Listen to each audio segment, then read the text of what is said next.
Welcome to another episode of Life and Whiskey. As you'll see, I don't have any whiskey in front of me right now. I just got done shooting the Bowman Brothers uh, small batch review, and the video I decided I'm going to give it a minute to kind of sit, let my palate readjust, because I want to do a little bit of justice for a head-to-head comparison between the Bowman Brothers and the Buffalo Trace. So, what this video is going to be, it's going to be a little bit disappointing for a lot of people, especially because I have no bottles. I'm not going to be drinking or tasting or doing anything, but I want to relay an experience. So, like I said in several of my other videos here, my wife and I just went to Deadwood, South Dakota this last weekend. And if you ever get a chance to go there, check, if you're a whiskey fan, go to Saloon number 10. They had an incredible whiskey selection there, ranging, for all different varieties of whiskey. I think they had 270 something bottles, something like that. It was a lot of whiskey. Now, I will caution you before we get into the details of the video. Number one, that's a lot of whiskey to have on hand. Now, I have a very similar sized collection to that. If you have that much whiskey, especially that much opened whiskey, there they have the little pour things on it, the pour spouts that are metered and whatever else. You want to make sure that the whiskey tops somehow are either closed or they have a closure to put on top of it so that they're not just open at all times. That's one thing to be cautious of. And that's true of any bar you go to. You want to make sure that even at your local watering hole, that if you're going to be drinking the whiskey there, that they have some type of closure on top of those pour spouts, or that they don't keep a pour spout in that bottle at all times just open to the air, because it will just sit there and evaporate out, and that will change the flavor quite drastically. I've been to bars, many people, many of you probably have been to bars, ordered a drink and going, that doesn't taste anything like what I remember it tasting like, and most often it tastes a lot worse. And a lot of that is due to evaporation. So like with my whiskey collection, if it has a real cork in it, I'm constantly tipping it upside down, making sure that that cork stays wet, and then I have a good seal. I test the corks. If they start to feel like they're getting a little loose in there or dried out, I try and make sure that I'm finishing those bottles quickly, so that that evaporation isn't happening, because it can really destroy a whiskey, and you're just wasting money at that point. So that's something to take note of, especially if you have a large whiskey collection and you have a lot of open bottles. Me personally, all 200 and some odd bottles I have are opened. That can be a problem. So that's number one. Number two, look at the bottles, okay? So if you have, let's say, somewhere between a half full bottle and a third full bottle, okay, somewhere between that third and a half, somewhere in there is where you're going to start to hit that tipping point where there is more air than whiskey, and that is also going to have a very similar effect where it is going to change the flavor of that whiskey, okay? So if you go somewhere like that, like there was a lot of really high dollar whiskeys at this place. I only tried two, mainly because one was a really high proof whiskey, and then after that, also, I don't think I would be able to fully appreciate the different varieties, even though it was great. They had George T. Stagg, Elmer T. Lee, Thomas H. Handy. They had a 2017, 18, 19, 20, and 21. They had William Larue Weller. They had, trying to think,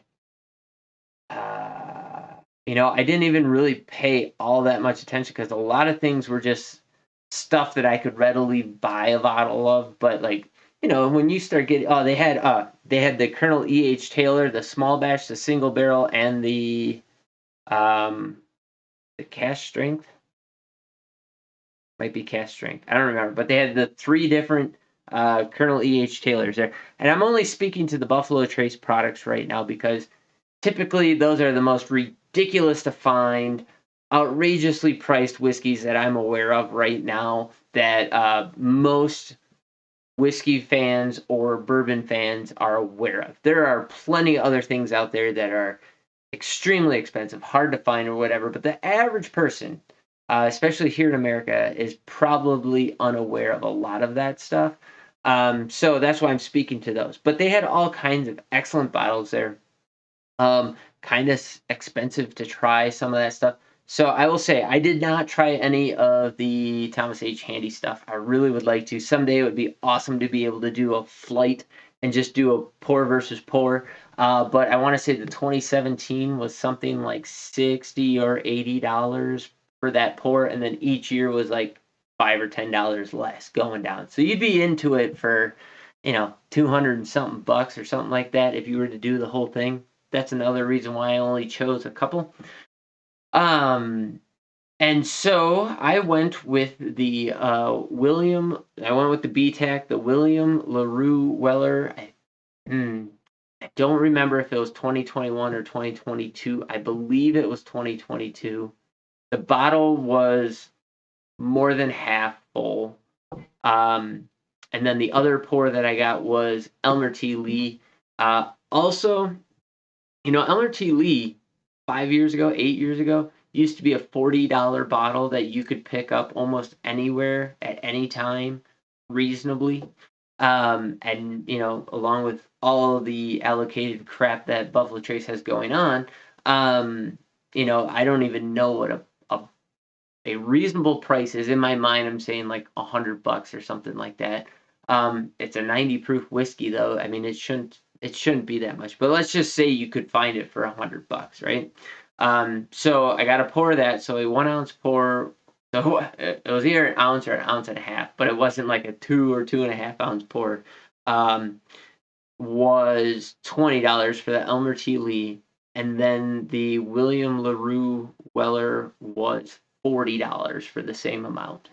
Now, it was a great experience. My wife and I went in there, sat down, really enjoyed ourselves, just kind of sitting there talking with the barmaid and having fun.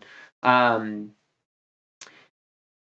highly encourage you to do that and kind of set a price for yourself of like what you're willing to pay to do stuff. Like now, and this is the great experience. Now I know I will never pay however stupid amount the price is for those particular whiskeys and stuff. And I know where I would set the bar as like if I saw a bottle and it was this price, it would be reasonable. So for me, the William Larue Weller, if I found it for $100, I'd probably pick one up.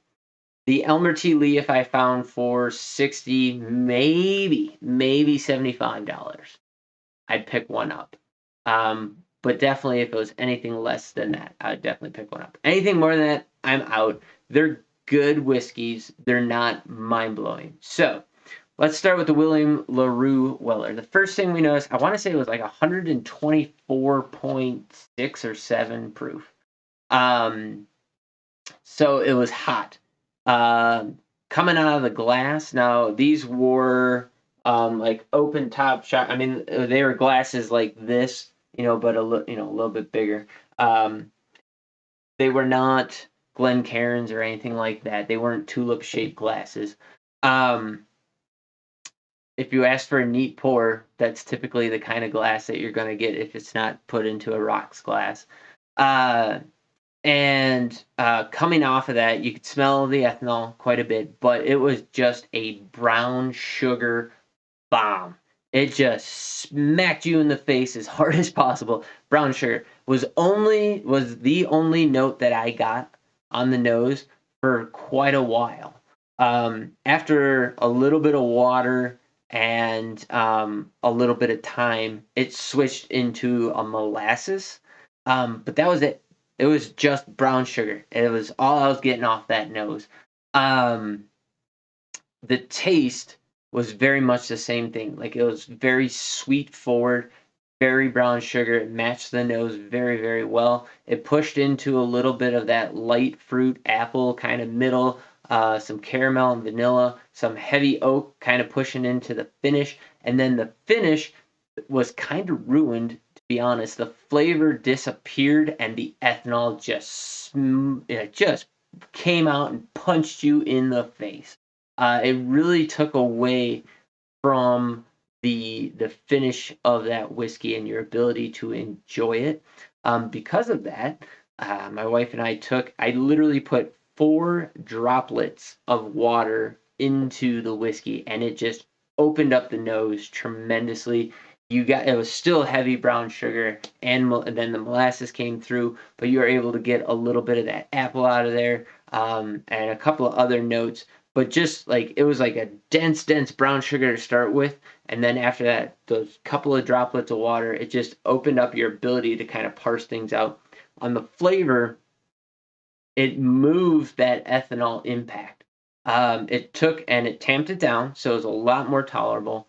It extended the flavor profile, so it lasted longer. Though it was the same notes, it was just extended over a longer period of time, and that ethanol picked up more towards the middle of the palate, and the palate got a lot creamier in mouthfeel instead of picking up at the end and hitting you. And then it had a really nice oaky finish at the end. Overall, it was an excellent whiskey. It was really, really good. And one of the reasons why I would say I'd pick it up if it was like $100 or something is because of the because of the proof. You're able to really water it down however you see fit, really pick it apart and play with it and explore that whiskey. And for that, it is totally worth it, in my opinion. It had enough components to it that over time, as you proof something down like that, you'd unlock new nosing and tasting notes, and it would really, really be a nice experience. So, for that reason, I really liked it. But just as a straight up neat pour, no water, it was good. It's now having had enough high dollar, expensive, hard to find whiskeys and stuff. I've not had a ton, mind you. I've had like 6 or 10 of them maybe. Um, and every single one of them, I would not pay the prices that people are commanding. I wouldn't even pay $150 for most of those whiskeys because they're just not worth it to me. They're not my flavor profile or whatever. So, um, this one kind of falls in that same category. If it was just a neat pour, like here's the best way to say it. I will not be going back and getting another pour of that at $60, or sorry, at $40, uh, because I've already explored it and I'm content with that, knowing that I don't really need that anymore. It's not something that I'm like, my mind's not blown. It's not the most amazing thing on the face of the planet. It is good. Um, and if it was, like I said, under $100, I would love to have one in my collection to bring out at certain times and play with a little bit more, but it's not a necessity for me. Okay, number 2, the Elmer T. Lee. Again, no idea what a reasonable price is for that bottle. I don't even know what you can find a price for on that bottle. I've never seen a bottle, so couldn't even tell you. But if it was like $75, maybe $80, I'd pick one up. It's 90 proof, so it's a lot lower proof, which is kind of nice. When you picked it up and smelled it, that one was a caramel bomb. I mean, it was just caramel through and through. Like if you're making your own caramel, right? And you're cooking down your sugar on the stove. When you get to that like honey color where it's light and syrupy, say maybe making stewed apples or something like that, if you don't push it into that darker brown texture or color, that's the kind of smell that was coming off of it. It was absolutely delicious. And it smelled like stewed apples. It had that nice apple smell to it, but caramel was like the top flavor that dominated all over everything. And that came through in the palate as well. It was very sweet caramel, honey, pushed into light fruits, and then the finish kind of dropped off. It wasn't really a strong finishing whiskey, and the ethanol never really slapped you around at all anywhere in there. Which again, at 90 proof, you don't really expect that much. But that Bowman Brothers that I just tried, the ethanol in that kind of dominated the tail end of the palate on that one. So I don't have as much to speak about the Elmer T. Lee. It was good. Um, it would be a great whiskey for 40 to 60 bucks, you know, like an everyday kind of drinker at that price. It brought a fair bit to the table, but again, it's not something that I haven't had 100 times before in many different whiskeys at a much lower price. Um, so that was my experience. So if you get a chance, if you go to Deadwood, check out Saloon number 10. See what they have. I don't know what they're going to have. If you get there, you know, who knows what they'll have when you get there. But as of right now, that's what they were having. And I was happy to have that experience. It was a $60 bar tab for two 1.5 ounce pours or whatever. Um, kind of spendy, but it's a great way to experience things that you know you're probably not going to either be able to experience again, or if you do, you're going to be spending a lot of money on a bottle if you actually find it. So this way you could try before you buy. It's always the best way to go about it. So throw down in the comments below what you think of the Elmer T. Lee or William Larue Weller. Maybe your palate's a bit different than mine, or your experience was a bit different than mine. If you have ever seen any of those bottles in the current market era, I'd be curious. Drop in the comments down below where you're at, what that bottle's costing you, because I have not seen any here. Nor do I think I ever will. Wyoming's a very hard state to get some of those really higher end allocated bottles. There is one store here in town that has, a Pappy 23 and a Pappy, blah, blah, blah, but they're always on what you call it, a lottery draw. So I've never even put in for those because I'm probably not going to be paying the prices for them if I ever did win the opportunity. So there you go. If you haven't already, like, comment, subscribe, check out other videos. The next video I'm going to shoot right now is going to be the Bowman Brothers versus the Standard Buffalo Trace. We'll see who comes out on top for that one. Anyways, thanks for watching, you guys. Have yourselves a great day. We'll catch you in the next video.